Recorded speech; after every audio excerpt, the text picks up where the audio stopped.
In this tutorial, you'll learn how to filter your audience before sending a campaign in SalesCaptain. Let's dive in. Let's dive right in. Head over to the campaigns page under the marketing section in your dashboard. Click Create New and give your campaign a name, something like Summer Promo.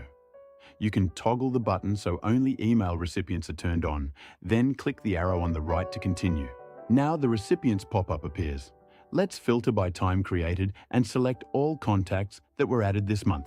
To narrow it down even further, click the Add Filter button beneath the drop-down menus, choose Location, set it to In, type Virginia, and hit Apply Filters to see your refined list.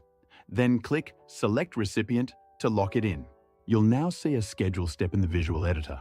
Click on it to schedule your sent messages. For this example, we'll schedule it for July 1st. From here, you can build out the campaign however you like.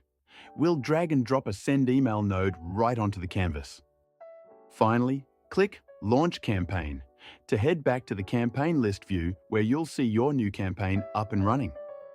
And if you ever need to, just click the menu button on the right to duplicate, pause, or cancel it. And that's it. Head to salescaptain.com to start your free trial today.